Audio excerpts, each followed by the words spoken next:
نحمدہ ونصلی علی رسولہ الکریم اما بعد فاعوذ باللہ من الشیطان الرجیم بسم اللہ الرحمن الرحیم رب اشرح لی صدری ویسر لی امری واحلل عقدۃ من لسانی یفقہوا قولی رب زدنی علما اللہم ارنا الحق حقا وارزقنا اتباعہ وارنا الباطل باطلا وارزقنا اجتنابہ یا رب العالمین۔ آج الحمدللہ اللہ تعالیٰ کے فضل و رحمت اور اس کی طاقت و توفیق کے ساتھ ہم 10واں پارہ وَاعْلَمُوا پارہ جو ہے سٹارٹ کر رہے ہیں، اور اس میں کل جو ہے 9واں پارہ جب پایہ تکمیل کو پہنچا تھا تو وہاں پہ سورہ انفال شروع ہو گئی تھی اور سورہ انفال ہی جاری ہے۔ 10واں پارہ جب جہاں پہ سٹارٹ ہوتا ہے تو وہاں پہ سورہ انفال ہی چل رہی ہوتی ہے، اور ابھی تقریباً اس کا یہ 5واں رکوع جو ہے نا، اس کا آدھا آدھا 9ویں پارے میں ہے اور آدھا آگے 10ویں پارے میں آ جاتا ہے، اور پھر اس کے بعد 5 رکوع مزید، کیونکہ اس سورت کے 10 رکوع ہیں تو یہ چل رہی ہے۔ اور یہ سورت چونکہ قوانین جہاد کے اوپر مشتمل ہے تو لہٰذا اس میں یعنی جہاد کے بارے میں کچھ مزید انسٹرکشنز آئیں گی، کچھ مزید ہدایات آئیں گی، تو دیکھتے ہیں کہ آج کے سبق میں یعنی کیا کیا ہدایات ہمیں ملتی ہیں۔ اور جو یعنی 10واں پارہ شروع ہوتا ہے تو شروع میں ہی وہی مال غنیمت کی تقسیم کے جو قوانین ہیں وہ بیان کیے گئے، کیونکہ ایک تو اس کا اجمالی طور پہ بیان کر دیا گیا تھا، جیسے کہ پہلے بھی میں نے بتایا تھا کہ یہ صورت نازل اس لیے ہوئی تھی کہ مال غنیمت کی تقسیم کا جو ہے کوئی قانون اس سے پہلے نہیں تھا، اس سے پہلے کوئی پراپر غزوہ اسلام میں ہوا نہیں تھا، یعنی مال غنیمت کا کوئی قانون ابھی تک نازل نہیں ہوا تھا، تو اس لیے ابتدا میں بھی جب غزوہ بدر ہوا تو پھر صحابہ کرام کے درمیان مال غنیمت کی تقسیم کو لے کے کچھ تھوڑی سی بحث مباحثہ بھی ہو گیا، کچھ تھوڑے سے اختلافات بھی شروع ہو گئے۔ تو جو ہی صورت شروع ہوئی تو وہاں پہ تو ان کو ضمنی طور پہ ایک حکم دیا گیا کہ قل اللہ یسألونک عن الانفال قل الانفال للہ والرسول، کہ وہ آپ سے مال غنیمت کے بارے میں پوچھتے ہیں تو آپ ان کو بتا دیں کہ مال غنیمت جو ہے اللہ کا حق ہے اور اس کے رسول کا حق ہے، یعنی اللہ کو یہ حق حاصل ہے کہ وہ جس جگہ پہ چاہے اس کو تصرف کا حکم دے دے، اور اللہ کے رسول کو یہ حق حاصل ہے کہ اللہ تعالیٰ کے بتائے ہوئے طریقے کے مطابق وہ اس مال غنیمت کو تقسیم کریں۔ تو وہاں پہ تو اجمالی طور پہ اس کا ذکر کیا گیا تھا، اور پھر آگے مزید چیزیں آنی شروع ہو گئیں۔ اب یہاں پہ آیت نمبر 41 جہاں سے 10واں پارہ شروع ہوتا ہے، وہاں پہ مال غنیمت کی تقسیم کا جو ہے نا وہ پراپر قانون دیا گیا کہ اس کو کس طریقے سے تقسیم کیا جائے گا۔ تو یہاں پہ جو ہے نا اس آیت میں یہ بتایا جا رہا ہے کہ بسم اللہ الرحمن الرحیم وَاعْلَمُوا أَنَّمَا غَنِمْتُم مِّن شَيْءٍ، اور تم جان لو کہ جو بھی تم مال غنیمت حاصل کرو، فَإِنَّ لِلَّهِ خُمُسَهُ، تو پس بے شک اس کا 5واں حصہ اللہ کے لیے ہے، وَلِلرَّسُولِ، اور رسول کے لیے ہے، وَلِذِي الْقُرْبَى وَالْيَتَامَى وَالْمَسَاكِينِ، اور قرابت داروں اور یتیموں اور مسکینوں وابن السبیل اور مسافروں کے لیے ہے۔ إِن كُنتُمْ آمنتم بِاللَّهِ وَمَا أَنزَلْنَا عَلَىٰ عَبْدِنَا، اگر تم ایمان لاتے ہو اللہ تعالیٰ پر اور اس فتح پر جو کہ اتاری ہم نے اپنے بندے پر، یوم الفرقان، یعنی فرقان کے دن، فرقان سے مراد بدر کا دن ہے، یعنی حق اور باطل کے فیصلے کے حق اور باطل کے درمیان فیصلے کا دن، یوم التقى الجمعان، جس دن آپس میں ملی دو جماعتیں، واللہ علی کل شیء قدیر، اور اللہ تعالیٰ ہر ایک چیز کے اوپر قادر ہے۔ تو اب یہاں پہ مال غنیمت کی تقسیم کا جو پراپر قانون بتایا گیا اس سے یہ پتہ چلتا ہے کہ یعنی قرآن کی اصطلاح میں مال غنیمت کو 5 حصوں میں تقسیم کیا جائے گا، اور خمس کا مطلب ہوتا ہے 5واں حصہ، تو 5واں حصہ جو ہے وہ تو اللہ تعالیٰ کا حق اس میں نکلے گا اور رسول کا حق نکلے گا۔ تو ویسے تو اللہ تعالیٰ کو ضرورت نہیں ہے، اللہ تعالیٰ تو بڑی غنی ذات ہے اور بے نیاز ذات ہے، لیکن یہاں پہ اللہ تعالیٰ کا نام لینے کا اور اللہ تعالیٰ کا حق نکالنے کا مطلب برکت کے لیے جو ہے اللہ تعالیٰ کا حصہ بیچ میں سے نکالا جائے، اور دوسرا جو ہے وہ رسول صلی اللہ علیہ وسلم کے لیے خمس ہوگا۔ اب اپنی ضروریات میں اس کو استعمال کریں گے، اب اپنے اخراجات اور مصارف وغیرہ میں اس کو استعمال کریں گے۔ تو اب جو خمس نکلا ہے تو اس کا طریقہ کار اس طرح کا ہوتا تھا کہ اس کے 5ویں حصے کو اللہ تعالیٰ کے رسول، اللہ تعالیٰ کے نائب ہونے کی حیثیت سے جو ہے نا اس طرح خرچ کریں گے کہ نمبر 1 جو ہے اپنی ذات کے اوپر خرچ کریں گے، نمبر 2 اپنے قرابت داروں یعنی بنو ہاشم اور بنو عبد المطلب وغیرہ پر خرچ کریں گے، جنہوں نے اسلام کے ابتدائی دنوں میں آپ نبی کریم صلی اللہ علیہ وسلم کی بہت مدد فرمائی، اور ان کو مال غنیمت سے جو ہے نا یا ان کو جو ہے زکوٰۃ لینا ان کو جائز نہیں تھا، اس لیے ان کو مال غنیمت سے ان کا حصہ رکھا گیا۔ اس کے علاوہ یتیموں پر خرچ کریں گے، محتاجوں پر خرچ کریں گے، مسافروں پر خرچ کریں گے، اور باقی جو 4 حصے رہ جائیں گے، یعنی تو یہ تو خمس ہے، 5واں حصہ اس طرح خرچ کیا جائے گا، اور باقی جو 4 حصے ہوں گے وہ اس طرح ہوں گے کہ وہ لشکر کے جو مجاہدین ہوں گے ان کے درمیان اس طرح خرچ کیا جائے گا کہ 2 حصے سوار کو ملیں گے اور 1 حصہ پیدل کو ملے گا۔ تو لہٰذا یہاں پہ مال غنیمت کی تقسیم کا جو پورا پراپر قانون اللہ تعالیٰ نے بتا دیا، اور فرمایا بیچ میں جو ہے غزوہ بدر کو یوم الفرقان کا لقب دیا گیا، یعنی فرقان کا مطلب ہوتا ہے حق اور باطل میں فیصلہ کرنے والی چیز۔ تو چونکہ اس نے مشرکین فیصلہ طلب کرتے تھے کہ اللہ ان دونوں فریقوں میں سے جو بھی فریق تیرے نزدیک حق پہ ہے اس کو فتح عطا فرما، تو اللہ تعالیٰ نے پھر یوم الفرقان یعنی غزوہ بدر کو یوم الفرقان کا نام دے دیا گیا کہ یہی فیصلے کا دن ہے، اور اس دن اللہ تعالیٰ نے حق اور باطل کو واضح کر دیا اور حق اور باطل کے درمیان فیصلہ ہو گیا۔ اللہ تعالیٰ آگے فرماتے ہیں کہ انتم بالعدوۃ الدنیا وہم بالعدوۃ القصویٰ، جب تم جو ہے نزدیک کنارے پر تھے اور وہ دور کنارے پر تھے، یعنی مشرکین کا لشکر دور کنارے پر تھا، والرکب اسفل منکم، اور قافلہ جو ہے تم سے نیچے نیچے جا رہا تھا۔ تو یہ قرآن یہ وہ منظر کشی کر رہا ہے کہ جب ابو سفیان تجارتی قافلے کو لے کے جا رہے تھے اور انہوں نے اس ممکنہ خطرے کو بھانپتے ہوئے کہ کہیں مسلمان ان کے اوپر اٹیک نہ کر دیں، تو انہوں نے ساحل سمندر کے اوپر سے جو ہے نا ساحل سمندر کے ساتھ ساتھ ہو کے مدینہ سے بہت نیچے لے جا کے تو قافلے کو بحفاظت وہاں سے نکال کے لے گئے، اور ادھر سے مدینہ کے دور والی سائڈ سے مشرکین مکہ کا لشکر آ رہا تھا اور مسلمانوں کا لشکر جو تھا وہ مدینہ کی طرف سے نکل رہا تھا۔ تو قرآن مجید نے پورا نقشہ کھینچا کہ ایک جو ہے نا ایک ایسا علاقہ ہے کہ ایک طرف سے دشمن کی فوجیں آ رہی ہیں، ایک طرف سے مسلمانوں کی فوجیں جا رہی ہیں، پیچھے بیچ میں سمندر ہے نیچے، اور سمندر کی ساحل کے پاس سے ابو سفیان کا قافلہ جا رہا ہے۔ تو قرآن نے پوری منظر کشی کی اور پھر فرمایا کہ وَلَوْ تَوَاعَدتُّمْ لَاخْتَلَفْتُمْ فِي الْمِيعَادِ، اگر تم جو ہے لڑائی کا پورا وعدہ کرتے اور پوری اس کے لیے منصوبہ بندی کرتے تو تم ضرور اختلاف کرتے وقت مقرر پہ، کیونکہ بہت دفعہ ایسے ہوتا ہے کہ بندہ کسی چیز کی پلاننگ کرتا ہے لیکن کوئی نہ کوئی ایسے فیکٹرز بیچ میں آ جاتے ہیں کہ انسان کی وہ پلاننگ دری کی دری رہ جاتی ہے۔ لیکن اللہ تعالیٰ نے جو کام کرنا ہوتا ہے وہ انسان کی پلاننگ کے بغیر بھی اللہ تعالیٰ کی پلان اپنے وقت پہ ہوتے ہیں اور وہ ضرور ہو کے رہتے ہیں۔ تو فرمایا کہ اگر تم آپس میں وعدہ کرتے تو ضرور اختلاف کرتے، وَلَٰكِن لِيَقْضِيَ اللَّهُ أَمْرًا كَانَ مَفْعُولًا، اور تاکہ پورا کرے اللہ تعالیٰ اس کام کو جو کہ اللہ تعالیٰ کے علم میں اور اللہ تعالیٰ کے اندازے میں پہلے سے ہوا ہے۔ لِيَهْلِكَ مَنْ هَلَكَ عَن بَيِّنَةٍ وَيَحْيَىٰ مَنْ حَيَّ عَن بَيِّنَةٍ، تاکہ ہلاک ہو وہ شخص جو کہ ہلاک ہوتا ہے دلیل کو پہچان کر، اور زندہ رہے جو کہ شخص زندہ رہتا ہے دلیل کو پہچان کر۔ یعنی اس میں جو مریں گے تو ان کی بھی سامنے دلیل آ جائے گی، کیونکہ انہوں نے فتویٰ اور فیصلہ مانگا تھا کہ جو فریق حق پہ ہے اللہ تعالیٰ اس کو کامیابی عطا فرمائے۔ تو اب اس میں جو مشرکین ہلاک ہوں گے تو ان کی آنکھوں کے سامنے بھی وہ دلیل آ چکی ہوگی اور اس دلیل کو دیکھ کے وہ ہلاک ہوں گے، اور جو بعد میں زندہ رہیں گے تو ان کے سامنے بھی وہ دلیل آ جائے گی اور وہ لاجک ان کی سمجھ میں آ جائے گی، اور اس کے بعد وہ زندہ رہیں گے۔ تو لہٰذا اللہ تعالیٰ نے ہر ایک چیز کو کلیئر کر دیا اور واضح کر دیا۔ وَإِنَّ اللَّهَ لَسَمِيعٌ عَلِيمٌ، اور بے شک اللہ تعالیٰ البتہ سننے والا جاننے والا ہے۔ جب دکھائے اللہ تعالیٰ نے آپ کو وہ کافر آپ کی خواب میں تھوڑے، اور اگر وہ زیادہ دکھاتا انہیں، اور اگر دکھاتا اللہ تعالیٰ انہیں زیادہ لفشلتم تو تم سستی کرتے، بلا تنازعتم فی الامر، اور تم تنازع کھڑا کر دیتے کام میں، جھگڑا کرتے کام میں، ولکن اللہ سلم، اور لیکن اللہ تعالیٰ نے بچا لیا، انہ علیم بذات الصدور، بے شک وہ جاننے والا ہے سینوں والی بات۔ یعنی اللہ تعالیٰ نے نبی صلی اللہ علیہ وسلم کو خواب میں دکھایا تھا کہ وہ کافر تعداد میں بہت ہی تھوڑے ہوتے ہیں، تو اللہ تعالیٰ نے فرمایا کہ اگر وہ آپ کو زیادہ کر کے دکھاتا، یعنی آپ کے خواب میں یہ لگتا ہے کہ وہ بہت زیادہ ہیں، تو پھر کیا ہوتا ہے کہ مسلمان سستی کر لیتے اور اختلاف کرتے مسئلے میں اور کہتے کہ وہ تو بہت زیادہ ہیں تو ہمارے اندر تو اتنی طاقت نہیں ہے کہ ہم ان سے لڑ سکیں، تو لہٰذا ان کے دل میں سستی اور بزدلی پیدا ہو جاتی۔ لیکن اللہ تعالیٰ نے نبی صلی اللہ علیہ وسلم کو آپ کے خواب میں وہ کافر بہت تھوڑے کر کے دکھائے، تو نبی صلی اللہ علیہ وسلم، نبی کا خواب کبھی بھی ویسے جھوٹا نہیں ہوتا۔ ایک تو یہاں پہ یہ حکمت تھی کہ مسلمانوں کا دل بندہ رہے اور وہ سمجھے کہ بس تھوڑے سے ہیں لہٰذا کوئی اتنا زیادہ ٹف مقابلہ نہیں ہوگا، اور دوسری اس میں یہ بھی وجہ تھی کہ اللہ تعالیٰ نے اس میں آپ کو وہی کافر دکھائے تھے جو کہ یعنی انہی لوگوں کو کافر دکھایا تھا جو کہ جن کا کفر کے اوپر مرنا جو ہے اللہ تعالیٰ کے علم میں لکھا ہوا تھا، کیونکہ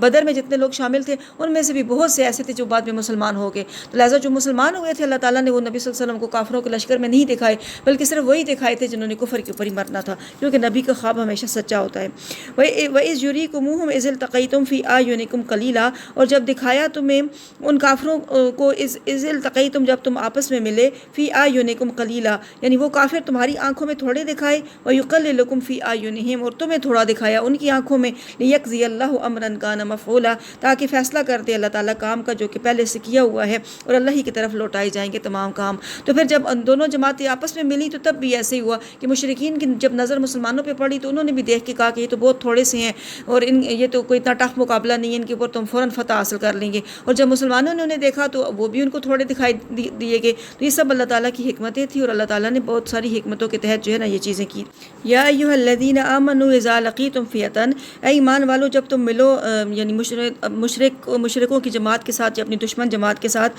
فثبتوا تو ثابت قدم رہو، واذکروا اللہ کثیرا اور اللہ تعالیٰ کو بہت زیادہ یاد کرو، لعلکم تفلحون تاکہ تم فلاح پاؤ۔ تو اب یہاں پہ مسلمانوں کو جو ہے قوانین جہاد بتائے جا رہے ہیں، قوانین جنگ بتائے جا رہے ہیں۔ تو اس میں سب سے پہلا قانون یہ بتایا کہ جب بھی تمہارا کافروں کے ساتھ مقابلہ ہو، مدبھیڑ ہو، دشمن کی فوج کے ساتھ مدبھیڑ ہو، تو سب سے پہلے کیا ہے؟ ثابت قدم رہو، کیونکہ ثابت قدمی جو ہے وہ کامیابی کی کنجی ہے۔ بہت سارے لوگ ایسے ہوتے ہیں کہ بہت سارے کام کرتے ہیں لیکن ثابت قدم نہیں رہتے، لہٰذا وہ یعنی کامیابی ان کو نہیں نصیب ہوتی۔ وہ صبح کوئی اور کام کر رہے ہوتے ہیں تو شام کو اس سے بدل ہو جاتے ہیں تو کوئی دوسرا کام شروع کر دیتے ہیں۔ لیکن جیسے وہ کہتے ہیں نا کہ اگر انسان ایک ہی وہ پیش قدمی کرتا رہے چاہے کچھوے کی چال ہی چل کے چلے، لیکن اس کے باوجود جو ہے ایک چیز کے اوپر ثابت قدم رہے، جمع رہے، تو اللہ تعالیٰ جو ہے بالآخر اس کو کامیابی عطا فرماتے ہیں۔ تو لہٰذا ایک تو ثابت قدمی کا ذکر کیا گیا، دوسرا یہ ہے کہ اللہ تعالیٰ کو بہت زیادہ یاد کرو، کیونکہ اللہ تعالیٰ کا ذکر ہی ایسا ہے جو کہ انسان کے دل میں ایک بہادری کے جذبات پیدا کرتا ہے، انسان کے دل کے اوپر سکینت نازل فرماتا ہے، اور انسان کو ایک تسلی مل جاتی ہے کہ اللہ میرے ساتھ ہے، اور لہٰذا جو ہے وہ کبھی بھی مجھے تنہا نہیں چھوڑے گا۔ یہی وجہ ہے کہ نبی کریم صلی اللہ علیہ وسلم نے حضرت عبداللہ بن عباس رضی اللہ تعالیٰ عنہ کو فرمایا کہ اے لڑکے، تو اللہ کی حدود کی حفاظت فرما، اللہ تعالیٰ تیری حفاظت فرمائے گا، اور تو اللہ تعالیٰ کو یاد رکھ تو پائے گا اس کو اپنے سامنے، اور جب بھی تو مانگ تو اللہ سے ہی مانگ، اور جب بھی مدد طلب کر تو اللہ سے ہی مدد طلب کر۔ تو یعنی مراد یہ ہے کہ اللہ کا ذکر جو ہے وہ انسان کے دل میں اللہ تعالیٰ کی بہت زیادہ معرفت پیدا کر دیتا ہے، اور انسان کو ایک پختہ یقین آ جاتا ہے کہ میں اللہ کو یاد کر رہا ہوں تو یقیناً وہ بھی مجھے یاد کر رہا ہوگا، اور یقیناً میرے سارے کاموں کو سنوار دے گا۔ اور تیسرا جو قانون بتایا وہ ہے کہ اطیعوا اللہ، اللہ کی اطاعت کرو اور اللہ کے رسول کی اطاعت کرو، ولا تنازعوا اور آپس میں اختلاف مت کرو، آپس میں جھگڑا مت کرو، فتفشلوا وتذهب ريحكم، اگر تم آپس میں اختلاف اور جھگڑا پیدا کرو گے تو تم سست ہو جاؤ گے اور تمہاری ہوا اکھڑ جائے گی۔ واصبروا اور 5ویں نمبر پہ یہ حکم دیا کہ صبر کرو، بے شک اللہ تعالیٰ صبر کرنے والوں کے ساتھ ہے، اور نہ تم ہو جاؤ ان لوگوں کی طرح جو نکلے اپنے گھروں سے باتران اتراتے ہوئے، وریا الناس اور لوگوں کو دکھاتے ہوئے، ویصدون عن سبیل اللہ اور روکتے تھے اللہ تعالیٰ کی راہ سے، واللہ بما یعملون محیط اور اللہ تعالیٰ احاطہ کرنے والا ہے ان اعمال کا جو وہ کرتے ہیں۔ تو یہاں پہ مشرکین مکہ کو بتایا جا رہا ہے کہ جب وہ اپنے لشکر کو لے کے مکہ سے نکلے تھے تو بہت اترا رہے تھے، اور لوگوں میں بہت بڑھ کے فخر جتلا کے باتیں کر رہے تھے کہ آج تو جو ہے نا ہم ضرور ان کو ختم کر کے آئیں گے، اور آج جو ہے اسلام کا نعوذ باللہ دنیا سے نام ہی مٹا دیں گے اور اس قصے کو ہی ختم کر دیں گے۔ تو ان کے اس فخر و تکبر کو، کیونکہ فخر کرنا، اترانا اور تکبر کرنا یہ اللہ تعالیٰ کو کبھی بھی پسند نہیں ہے، تو لہٰذا ان کی یہ چال اللہ تعالیٰ کو پسند نہیں آئی، اس وجہ سے اللہ تعالیٰ نے قرآن مجید میں اس کا پورا نقشہ کھینچا، اور آگے فرمایا کہ جب سجا دیا ان کے لیے شیطان نے ان کے اعمال کو، اور ان سے کہا کہ نہیں کوئی غالب آ سکتا آج کے دن تمہارے اوپر لوگوں میں سے، اور بے شک میں تمہارا حمایتی ہوں۔ پھر جب دیکھا اس نے دو جماعتوں کو، ناکس علی عقبیہ، شیطان دو جماعتوں سے مراد فرشتوں کی جو جماعتیں تھیں جو کہ فرشتے اتر رہے تھے، جب اس نے دیکھا تو ان میں الٹا پھر گیا اپنی ایڑیوں کے بل، اور اس نے کہا کہ بے شک میں وہ دیکھ رہا ہوں، بے شک میں بری ذمہ ہوں تم سے، بے شک میں وہ دیکھ رہا ہوں جو تم نہیں دیکھتے، بے شک میں ڈرتا ہوں اللہ تعالیٰ سے، اور اللہ تعالیٰ سخت عذاب دینے والا ہے۔ تو یہاں پہ ایک تو یہ پہلے بتایا جا رہا ہے کہ شیطان نے ان کے مشرکین کے دلوں میں یہ بات بٹھا دی گئی اور سجا کے ان کے سامنے پیش کی کہ آج تم جو ہے بہت طاقتور ہو، تم سے کوئی بھی مقابلہ نہیں کر سکتا، مسلمان بالکل تمہارے مقابلے میں نہیں آ سکتے، اور میری بھی مدد اور حمایت تمہارے ساتھ رہے گی۔ اور بعض روایات میں آتا ہے کہ شیطان جو ہے شیخ نجدی جو سراقہ بن مالک تھا اس کا روپ دھار کے آیا، سراقہ بن مالک کا روپ دھار کے آیا، اور اس نے آ کے مشرکین کے بڑے بڑے سرداروں سے ملاقات کی اور ان کو اپنی حمایت کا بھی یقین دلایا، لیکن وہ اصل میں شیطان تھا، اور جو ہی اس نے فرشتوں کی فوجوں کو اترتے ہوئے دیکھا تو دم دبا کے بھاگ گیا، اور اس نے کہا کہ میں جو دیکھ رہا ہوں وہ تم نہیں دیکھتے، اور میں اللہ سے ڈرتا ہوں۔ تو حالانکہ یہ اس نے جھوٹ کہا تھا، کیونکہ اگر وہ اللہ تعالیٰ سے ڈرتا تو وہ یہ کام ہی نہ کرتا، لیکن ظاہر ہے کہ شیطان کا تو ہر وعدہ جھوٹا ہوتا ہے، اس کی تو کوئی بھی بات قابل اعتبار نہیں ہے۔ اذ یقول المنافقون والذین فی قلوبہم مرض، جب کہہ رہے تھے منافق اور وہ لوگ جن کے دلوں میں مرض ہے کہ ہم دھوکہ دیا ان لوگوں کو ان کے دین نے، اور جو بھی بھروسہ کرے گا اللہ تعالیٰ پر پس بے شک اللہ تعالیٰ بہت ہی زبردست حکمت والا ہے۔ تو یہاں پہ وہ مشرکین اور منافقین کے تانوں کا ذکر آ رہا ہے کہ جب انہوں نے مسلمانوں کو دیکھا کہ وہ مٹھی بھر مسلمان تھے، 313 ان کی تعداد تھی، اور ان کے پاس کوئی سامان جنگ بھی نہیں تھا، اور اتنے بڑے لشکر کا مقابلہ کرنے کے لیے نکل کھڑے ہوئے، تو انہوں نے پھر باتیں بنانی شروع کر دی کہ ان لوگوں کو تو ان کے دین نے دھوکے میں رکھا ہوا ہے۔ تو آگے اللہ تعالیٰ فرما رہے ہیں کہ وَلَوْ تَرَىٰ إِذْ يَتَوَفَّى الَّذِينَ كَفَرُوا الْمَلَائِكَةَ، کاش کہ آپ دیکھیے اس وقت کو جب کافروں کو روح قبض کریں گے فرشتے، وَيَضْرِبُونَ وُجُوهَهُمْ وَأَدْبَارَهُمْ، اور وہ مار رہے ہوں گے ان کے چہروں پر اور ان کی پشتوں پر، وَذُوقُوا عَذَابَ الْحَرِيقِ، اور وہ کہیں گے کہ تم چکھو جلانے والا عذاب، یہ اس وجہ سے جو آگے بھیجا تمہارے ہاتھوں نے، اور بے شک اللہ تعالیٰ نہیں ہے ظلم کرنے والا بندوں پر۔ تو اب یہاں پہ مشرکین اور منافقین کفار کی جان نکلنے کا جو منظر ہے وہ بیان کیا جا رہا ہے کہ جب یہ دنیا میں اسلام کے خلاف سازشیں کرتے ہیں اور مسلمانوں کو بھی جہاد سے بدل کرنے کی کوشش کرتے ہیں اور اسلام کی راہ میں روڑے اٹکاتے ہیں، جب ان کی موت کا وقت آئے گا اور فرشتے ان کی جب روح قبض کر رہے ہوں گے، ان کی جان نکال رہے ہوں گے، تو اس وقت ان کا کیا حال ہوگا۔ کدأب آل فرعون والذین من قبلہم، یعنی ان مشرکین کا بھی طریقہ ایسا ہی ہے جیسے کہ آل فرعون کا طریقہ تھا اور ان لوگوں کا جو ان سے پہلے تھے۔ جھٹلایا انہوں نے اللہ تعالیٰ کی آیات کو، پھر پکڑا انہیں اللہ تعالیٰ نے ان کی گناہوں کی وجہ سے، بے شک اللہ تعالیٰ بہت زور والا سخت عذاب دینے والا ہے۔ تو اب مشرکین کا جو طریقہ تھا، ان کی جو روش تھی، اس کو آل فرعون سے تعبیر کیا گیا۔ آل فرعون سے کیوں تعبیر کیا گیا؟ کیونکہ جس طرح آل فرعون کے پاس موسیٰ علیہ السلام نبی بن کے آئے تھے تو انہوں نے موسیٰ علیہ السلام کی تکذیب کی، انہیں جھٹلایا اور انہیں ستایا، طرح طرح کی اذیتیں دی۔ اسی طریقے سے اب کفار کے پاس نبی کریم صلی اللہ علیہ وسلم کو اللہ تعالیٰ نے اپنا آخری رسول بنا کے بھیجا ہے، لیکن یہ کفار بھی اسی روش پہ چل رہے ہیں جس روش کے اوپر کے آل فرعون چلے تھے۔ ذالک بأن اللہ لم یک مغیرا نعمتا انعمها علی قوم حتی یغیروا ما بانفسہم، یہ اس وجہ سے کہ بے شک اللہ تعالیٰ نہیں بدلتا اس نعمت کو جو انعام کی اس نے کسی بھی قوم کے اوپر، یہاں تک کہ وہ خود بدل دیں اس کو اپنی جانوں سے، اور بے شک اللہ تعالیٰ سننے والا جاننے والا۔ یعنی اللہ تعالیٰ جب بھی کسی قوم کے اوپر کوئی نعمت کرتا ہے تو اللہ تعالیٰ اسے وہ چھینتا نہیں ہے، حتیٰ کہ اگر وہ لوگ خود ناشکری کا ارتکاب نہ کریں، جیسے دوسرے مقام پہ قرآن مجید نے فرما دیا وَإِذْ تَأَذَّنَ رَبُّكُمْ لَئِن شَكَرْتُمْ لَأَزِيدَنَّكُمْ وَلَئِن كَفَرْتُمْ إِنَّ عَذَابِي لَشَدِيدٌ، کہ جب اعلان کر دیا آپ کے رب نے کہ البتہ اگر تم شکر کرو گے تو میں زیادہ دوں گا، اور اگر تم کفر کرو گے تو بے شک میرا عذاب بھی سخت ہے۔ یعنی اللہ تعالیٰ کا شکر کرنے سے نعمتیں بڑھتی ہیں اور اللہ تعالیٰ کی ناشکری کرنے سے اللہ تعالیٰ نعمتیں چھین لیتا ہے۔ جب تک کوئی اپنی جانوں سے ناشکری کا ارتکاب نہیں کرتا تو اللہ تعالیٰ کسی بھی نعمت کو ان سے چھینتا نہیں ہے۔ یہاں پہ نعمت سے مراد یعنی نام نبوت ہے کہ اللہ تعالیٰ نے اس مشرکین مکہ کے اندر اپنا ایک نبی بھیجا اور نبی نے نبوت کے ذریعے ان کے اوپر ایک انعام کیا، لیکن اگر وہ اس کی ناشکری کریں گے تو اللہ تعالیٰ یہ انعام ان سے چھین کے کسی دوسری قوم کے سپرد کر دے گا۔ کدأب آل فرعون، جیسا کہ طریقہ آل فرعون کا اور ان لوگوں کا جو ان سے پہلے تھے، جھٹلایا انہوں نے اپنے رب کی آیات کو، پھر ہلاک کیا ہم نے انہیں ان کی گناہوں کی وجہ سے، اور غرق کر دیا ہم نے آل فرعون کو، اور وہ سب کے سب ظالم تھے۔ بے شک ان شر الدواب، بے شک تو بدترین چوپائے اور تمام مخلوق میں سب سے بدترین جو ہے نا چلنے والے عند اللہ، اللہ تعالیٰ کے ہاں وہ لوگ ہیں جنہوں نے کفر کیا، فہم لا یؤمنون، پھر وہ ایمان نہیں لائیں گے۔ یعنی یہاں پہ اللہ تعالیٰ نے انسان بھی نہیں کہا بلکہ چوپایوں سے ان کو کنسیڈر کیا۔ جنہوں نے کفر کیا وہ اللہ تعالیٰ کے ہاں ان کی حیثیت جو ہے چوپایوں کی ہے اور کسی ہے، اور چوپایوں میں بھی سب سے بدتر جو چوپائی ہیں ان کی حیثیت ہے۔ الذین عاہدت منہم، وہ لوگ جن سے آپ نے معاہدہ کیا، ثم ینقضون عہدہم فی کل مرۃ وہم لا یتقون، پھر وہ توڑ دیتے اپنے وعدے کو ہر مرتبہ اور وہ نہیں ڈرتے۔ فإما تثقفنہم فی الحرب، پھر اگر آپ پا لیں انہیں لڑائی میں، فشرد بہم من خلفہم لعلہم یذکرون، تو ان کو ایسی سزا دے کہ بھگا دے کہ ان کے بعد میں آنے والے بھی جو ہے نا وہ اس سے سبق حاصل کریں۔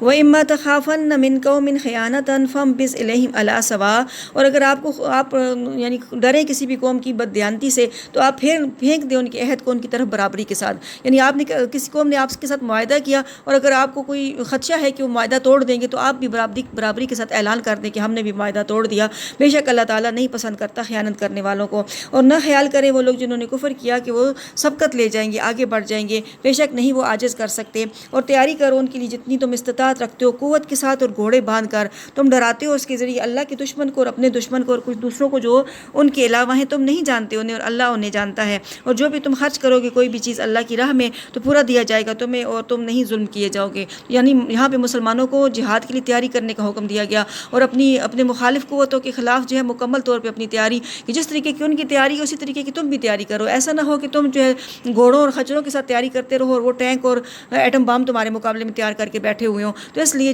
جو بھی تمہاری قوت ہو، جو بھی تمہاری استطاعت ہو، اور زمانے کے لحاظ سے مروجہ جو بھی جنگی ساز و سامان ہو تو وہ سب تیار کر کے رکھو، اور یہ مت کہو کہ سوچو کہ جہاد کے لیے تیاری کرنے کے لیے ہم جو مال خرچ کریں گے تو پھر ہم غریب ہو جائیں گے یا فقیر ہو جائیں گے۔ اللہ تعالیٰ نے فرمایا کہ تم جو بھی اللہ کی راہ میں خرچ کرو گے تو تمہیں اللہ تعالیٰ اس کا پورا بدلہ دے گا اور تمہارے اوپر کوئی بھی کمی نہیں کی جائے گی۔ وَإِن جَنَحُوا لِلسَّلْمِ فَاجْنَحْ لَهَا وَتَوَكَّلْ عَلَى اللَّهِ، اور اگر وہ صلح کے لیے آمادہ ہو جائیں تو آپ بھی صلح کے لیے آمادہ ہو جائیں اور آپ اللہ پر بھروسہ کریں، بے شک وہ سننے والا جاننے والا ہے۔ اگر فریق مخالف لڑائی سے تنگ آ کے آپ کی طرف سلو کا ہاتھ پہ بڑھاتا ہے تو آپ بھی سلو کا ہاتھ بڑھائیں اور سلو کے لیے آمادگی ظاہر کریں، کیونکہ اسلام میں جنگ کرنے کا اصل مقصد تو اعلیٰ کلمت اللہ ہے، اللہ تعالیٰ کے کلمے کو بلند کرنا ہے، خون ریزی تو اس کا مقصد نہیں ہے۔ تو لہٰذا اگر وہ سلو کی پیشکش کرتے ہیں تو آپ بھی آپ بھی ان کی پیشکش کی طرف قبول کریں اور ان کی طرف سلو کا ہاتھ بڑھائیں۔ وہیں یرید ان یخدعوک، اور اگر وہ یہ ارادہ کریں کہ آپ کے ساتھ کوئی دھوکہ کریں گے، فإن حسبک اللہ، تو اللہ بس بے شک آپ کو اللہ کافی ہے۔ اللہ وہ ذات ہے جس نے طاقت دی آپ کو اپنی مدد کے ذریعے اور ایمان والوں کے ذریعے اور الفت ڈال دی ان کے دلوں میں. اور اگر آپ خرچ کرتے جو کچھ بھی زمین میں تھا سب کا سب تو نہیں آپ الفت ڈال سکتے تھے ان کے دلوں میں, اور لیکن اللہ تعالیٰ نے الفت ڈال دی ان کے درمیان. بے شک اللہ تعالیٰ بہت ہی زبردست حکمت والا ہے. تو یہاں پہ یہ بتایا جا رہا ہے کہ چونکہ یہ صحابہ کرام سارے وہی تھے جو پہلے ایک دوسرے کے جانی دشمن تھے. مثال کے طور پہ جو انصار کے جو دو قبیلے تھے, قبیلہ اوس اور قبیلہ خزرج, تو ان کے درمیان زمانہ قدیم سے صدیوں سے جو ہے بہت طویل جنگیں چلی آ رہی تھیں. ایک ان کے اندر اتنی طویل جنگ ہوئی جو کہ جس کو جنگ بواس کہا جاتا ہے, جو صدیوں کے اوپر محیط تھی, اور اس میں سینکڑوں کی حساب سے ایک پارٹی کے بندے بھی مقتول ہوئے, دوسرے کے بندے بھی مقتول ہوئے. لیکن یہ اسلام میں آ کے جو شیر و شکر ہو گئے اور اللہ تعالیٰ نے ان کے دلوں میں الفت اور محبت ڈال دی. تو اسی چیز کو اللہ تعالیٰ فرما رہے ہیں کہ اللہ نے ان کے دلوں میں الفت ڈال دی ہے. اگر آپ زمین میں جو کچھ بھی سب کا سب بھی خرچ کر لیتے تو آپ ان کے دلوں میں الفت نہیں ڈال سکتے تھے, لیکن یہ اللہ تعالیٰ ہے جنہوں نے اس کے دل میں الفت ڈال دی. یا ایھا النبی حسبک اللہ ومن اتبعک من المؤمنین, اے نبی کافی ہے آپ کو اللہ تعالیٰ اور وہ ایمان والے جو آپ کا اتباع کرتے ہیں. یعنی نبی صلی اللہ علیہ وسلم کو فرمایا کہ آپ ان سے خوف نہ کھائیں کہ یہ معاہدہ توڑ دیں گے یا پھر مسلمانوں کے اوپر دوبارہ سے اٹیک کریں گے, کیونکہ اللہ تعالیٰ کی مدد, اس کی نصرت, اس کی حمایت آپ کے ساتھ ہے, اور ایمان والے جو آپ کا اتباع کرتے ہیں, آپ کی پیروی کرتے ہیں, ان کی مدد بھی آپ کے ساتھ ہے. تو اللہ تعالیٰ آپ کو ضرور سرخروف اور کامیاب فرمائیں گے. یا ایھا النبی حرض المؤمنین علی القتال, اے نبی آپ مومنوں کو قتال کے اوپر آمادہ کرتے رہیں. ان یکم منکم 20 صابرون یغلبوا 200, اگر تمہارے اندر 20 جم کر لڑنے والے ہوں گے تو 200 کے اوپر غالب آئیں گے. وَإِن یکم منکم 100 یغلبوا 1000 من الذین کفروا, اور اگر تمہارے اندر 100 ہوں گے تو 1000 کافروں کے اوپر غالب آئیں گے. بِأَنَّهُمْ قَوْمٌ لَا يَفْقَهُونَ,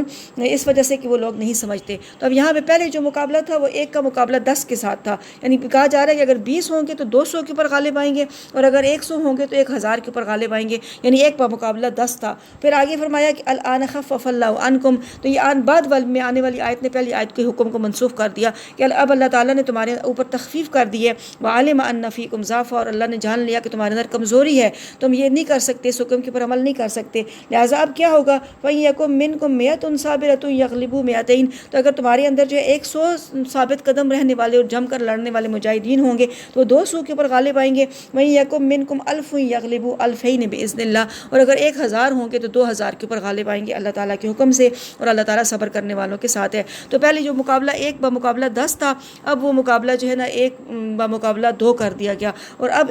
2 کے مقابلے میں ایک مسلمان کو جو ہے جم کے لڑنا چاہیے, اور 2 کے مقابلے میں اس کو پیٹ پھیر کے نہیں بھاگنا چاہیے. اگر 2 کے مقابلے میں پیٹ پھیر کے بھاگا تو وہ پھر جنگ کا بے گھوڑا سمجھا جائے گا, اور اس کا وہی قانون ہے جو اس صورت کے شروع میں گزرا ہے کہ جو بھی جو ہے نا میدان جنگ سے پیٹ پھیرے گا تو اس کے اوپر اللہ تعالیٰ کا غضب ہے, اور اس کی جو سزا ہے وہ اس صورت میں گزر چکی ہے. ما کان للنبی ان یکون له اسرى حتى يسكن في الارض, نہیں لائق نبی کہ یہ کہ ہوں اس کے لیے قیدی یہاں تک کہ وہ خوب خون ریزی کر لے زمین میں. تريدون عرض الدنيا والله يريد الاخرہ, تم ارادہ کرتے ہو دنیا کا اور اللہ تعالیٰ چاہتا ہے آخرت. واللہ عزیز حکیم, اور اللہ تعالیٰ بہت ہی زبردست اور حکمت والا ہے. لولا کتاب من اللہ سبق لمسکم فیما اخذتم عذاب عظیم, اور اگر نہ ہوتی یہ بات لکھی ہوئی اللہ کی طرف سے پہلے سے تو البتہ پہنچتا تمہیں دردناک عذاب, بہت بڑا عذاب اس مال میں جو کہ تم نے لے لیا. تو یہ وہ واقعہ ہے جب غزوہ بدر میں جنگی قیدی ہوئے تو 70 مشرکین جو ہے قیدی بن کے آئے, تو اب ان کی رہائی کا مسئلہ تھا. تو اب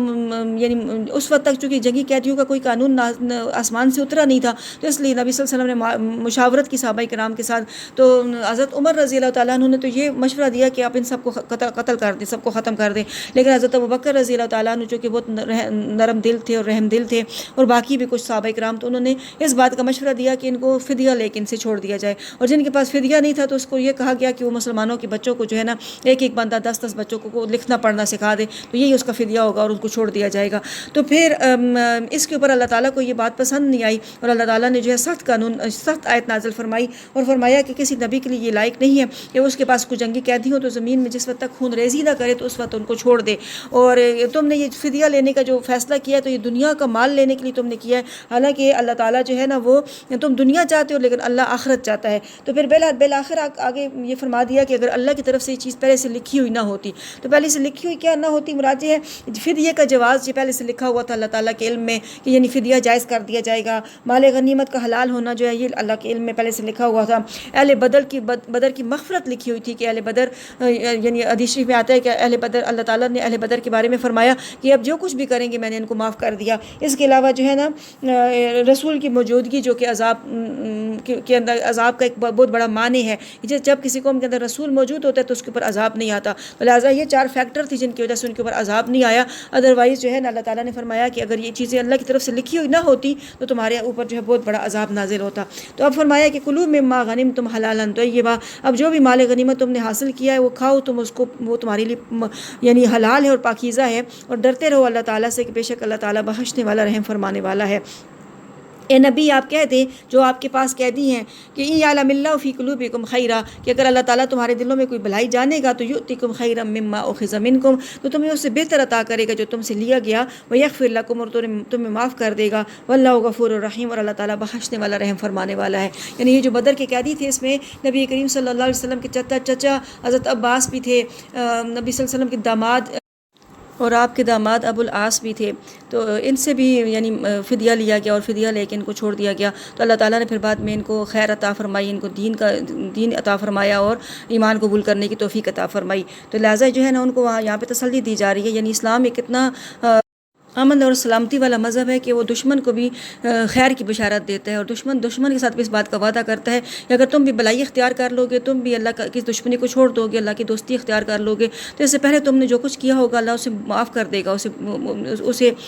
اس کے بارے میں تم سے کوئی باز پرس نہیں کی جائے گی، اور اس کے بعد اللہ تعالیٰ تمہیں بہت زیادہ خیر کثیر عطا فرمائے گا. تو لہٰذا اسی طرح ہوا، اور وہ کہتے ہیں کہ ہم نے اس اللہ تعالیٰ کے اس وعدے کو اپنی آنکھوں سے سچ ہوتے ہوئے دیکھا کہ ہم نے جو کچھ دیا تھا اللہ تعالیٰ نے ہمیں اس سے بہت زیادہ عطا فرمایا، اور اللہ تعالیٰ کی جو بخشش اور مغفرت ہے وہ ان سب سے کہیں بڑھ کے ہے. وَإِن يُرِيدُوا خِيَانَتَكَ فَقَدْ خَانُوا اللَّهَ مِن قَبْلُ، اور اگر وہ آپ کی خیانت کا ارادہ کرے پس تحقیق وہ خیانت کر چکے اللہ سے پہلے سے. فَأَمْكَنَ مِنْهُمْ، پھر اللہ تعالیٰ نے تمہیں ان کے اوپر غلبہ دے دیا، تمہیں ان کے اوپر تمکنت دے دی، اور اللہ تعالیٰ جاننے والا حکمت والا ہے. تو یہ جو خیانت کا ذکر آتا ہے کہ پہلے سے خیانت کر چکے، بعض کہتے ہیں اس سے مراد وہ جہان الست کا وعدہ ہے جس کا ذکر ہم لوگوں نے سورہ اعراف میں پڑھا تھا کہ تمام روحوں نے اللہ تعالیٰ سے وعدہ کیا تھا کہ ہم دنیا میں جا کے آپ کو اپنا خالق مالک اور اپنا رب سمجھیں گے اور آپ کے حکم کے مطابق عمل کریں گے، لیکن وہ آ کے دنیا میں اس وعدے کو بھول گئے. اور بعض کہتے ہیں کہ اس سے مراد وہ مشرکین نے جو وعدہ ابو طالب سے کیا تھا نبی کریم صلی اللہ علیہ وسلم کی مدد کرنے کا اور آپ کو تنگ نہ کرنے کا، لیکن جب ابو طالب کی وفات کے بعد وہ اس وعدے کو بھول گئے تو اللہ تعالیٰ نے وہ وعدہ یاد دلایا اور فرمایا کہ ان الذین آمنوا وہاجروا وجاہدوا باموالہم وانفسہم فی سبیل اللہ، بے شک وہ لوگ جو ایمان لائے اور ہجرت کی اور جہاد کیا اپنے مالوں اور جانوں کے ساتھ اللہ کی راہ میں، والذین آووا ونصروا، اور وہ لوگ جنہوں نے جگہ دی اور مدد کی، اولئک بعضهم اولیاء بعض، تو وہ لوگ ایک دوسرے کے دوست ہیں. تو اب یہاں پہ جو ہے نا دین کی مدد 2 طریقوں سے کی جا سکتی ہے، یا تو یہ ہے کہ انسان اپنا جان اپنا مال سب اللہ کی راہ میں قربان کر دے، اور یا یہ ہے کہ اب اللہ کی راہ میں اپنا جان اور مال قربان کرنے والوں کی مدد کرے. تو اب جان اور مال قربان کرنے والے کون تھے؟ مہاجرین تھے، اور ان کی مدد کرنے والے کون تھے؟ نصارہ تھے. تو لہٰذا ان دونوں فریقوں کی مدد اس جگہ پہ بیان کی جا رہی ہے اور دونوں کی تعریف بیان کی جا رہی ہے. تو فرمایا کہ جن لوگوں نے ہجرت کی، جہاد کیا اپنے مالوں اور جانوں کے ساتھ، اور جن لوگوں نے انہیں ٹھکانہ دیا اور جگہ دی، تو وہی لوگ ایک دوسرے کے دوست ہیں. یعنی اس میں اشارہ اس طرف ہے کہ وہ جو مواخات کا معاملہ تھا، وہ اللہ تعالیٰ نے ایک مہاجر اور نبی کریم صلی اللہ علیہ وسلم نے اللہ تعالیٰ کے حکم سے ایک مہاجر اور ایک انصاری کو آپس میں بھائی بنا دیا تھا، اور جس کے ضمن میں انہوں نے اپنے مہاجر بھائیوں کی انصار نے بہت زیادہ خدمت کی، بہت زیادہ ان کی مدد کی، جب تک وہ اپنے پیروں پہ کھڑے نہیں ہوگے مکمل طور پہ ان کے سارے اخراجات برداشت کیے، ان کو ہر طریقے سے ان کی مدد سپورٹ کرنے کی کوشش کی، حتیٰ کہ اگر انہوں نے اتنے تک ان کو آفر کی کہ بھئی اپنے گھروں میں سے بھی آدھا مال ان کو دے دیا، اپنے باغات میں سے بھی آدھا یعنی ان کو دے دیا. اور مہاجرین لینے سے انکار کرتے تھے، ان سے کہتے کہ آپ ہمیں بازار کا راستہ دکھائیں، ہم بازار جائیں گے اور خود وہاں پہ تجارت کریں گے، کیونکہ مہاجرین تجارت پیشہ تھے. لیکن اس کے باوجود انصار نے پوری ان کی کوشش کی کہ جس طرح بھی ہو سکے ان کی ہیلپ کی جائے اور ان کو مدد فراہم کی جائے. تو اللہ تعالیٰ فرماتے ہیں کہ یہ ایک دوسرے کے دوست ہیں، اور وہ لوگ جو ایمان لائے اور انہیں ہجرت نہیں کی، ما لکم من ولایتہم من شیء، تو تمہارے لیے ان کی دوستی میں سے کچھ بھی نہیں ہے یہاں تک کہ وہ ہجرت کریں. اور اگر وہ مدد طلب کریں تم سے دین کے نام پر، تو لازم ہے تمہارے اوپر مدد کرنا، مگر ایسی قوم کے خلاف یعنی ایسی قوم کے خلاف مدد کرنا واجب نہیں ہے کہ تمہارے اور ان کے درمیان جنگ نہ کرنے کا عہد ہے، اور اللہ تعالیٰ دیکھنے والا ہے ان کاموں کو جو تم کرتے ہو. یعنی یہاں پہ ایک تو بتایا جا رہا ہے کہ جن لوگوں نے ایمان لائے اور ہجرت کی تو ان کی مدد مدد کرنا تو تمہارا فرض ہے، لیکن جو ایمان لائے لیکن انہوں نے ہجرت نہیں کی تو تمہارے لیے فرض نہیں ہے کہ تم ان کی کچھ بھی مدد کرو یا کچھ بھی یعنی ان کی ولایت کرو، لیکن اگر وہ ان دین کے نام پر تم سے مدد طلب کرتے ہیں تو پھر دین کے نام پر مدد کرنا تمہارا فرض ہے۔ اور وہ لوگ جنہوں نے کفر کیا وہ ایک دوسرے کے دوست ہیں، الا تفعلوہ، اگر تم نہیں کرو گے تو ہوگا